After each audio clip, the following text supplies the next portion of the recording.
kalahati na rin po ng buhay ko ay nasa pagbebenta o pagnenegosyo ng mundo.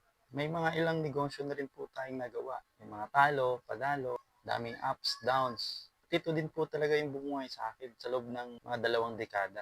Sa ngayon po, meron po kaming food delivery business dito sa Cavite. Nag-umpisa po kami nito noong pandemic. Kwento ko lang po saglit mga experiences namin dito na related po sa topic natin. Nag-umpisa po kami dito sa pamerienda-merienda. Dalawa lang po kami ni partner. Siya po ang nagluluto, nagpe-prepare ng pagkain. Ako naman yung magdi-deliver, nagre-reply. Kumbaga, two-man show yung umpisa namin dito. Nung pandemic, malaking advantage talaga kung food yung negosyo mo.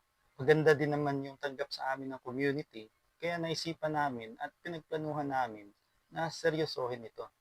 So kung nag-umpisa kami sa mga pang-merienda, dinagdagan namin ng mga short orders kasama ng mga party trays for small or big group gatherings or mga okasyon. Gumaganda po yung takbo. Ang daming good reviews. Yun po talaga yung nagpapalakas sa amin para talaga pag-igihan pa o galingan yung ginagawa naming negosyo. Habang tumatagal, ay parami ng parami at palayo ng palayo yung deliveries namin. Kami pa rin pong dalawa ang nasa buong operations nito. Di pa po kami kumuha ng tauhan kasi po baka po di pa kayanin or mas makakatipid.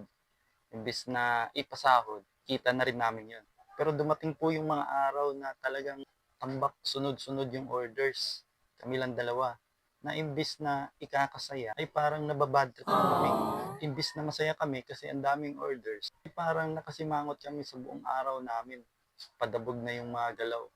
Halos parang nag-aaway na nga rin kami araw-araw. Imbis na nakaka-proud dahil sa dagsa ng customer, ay nakaka-stress na yung mga araw na dumarating. Kaya doon na talaga kami nagdesisyon na kumuha na ng tauhan, isa o dalawa. At doon na nga, medyo gumanda-ganda at gumaan-gaan yung takbo ng mga araw. May kasama na kami at katuwang sa mga gawain. Nagtuloy-tuloy po yung ganda ng takbo, lalo na nung pandemic, di ba? Kasi pag food delivery business, baga essentials. Kahit nga nung natapos na yung pandemic, tinuloy-tuloy na rin namin. Andyan pa rin naman po yung mga parokyanong suking besties natin na paulit-ulit sa pag-orders at walang sawang pag-support at pagtangkilik sa atin. Kaya tinutukan na po talaga namin at sineryoso yung negosyong to. Sa ngayon po ay may mga iilang tauhan na rin po kami. May mga part-timers, full-timers, may mga estudyante, may mga out-of-school youth or nasa tambay moments. Wow! Sa naranasan po namin ay talagang maraming naitutulong or pakinabang pag may tauhan ka na talaga sa iyong negosyo.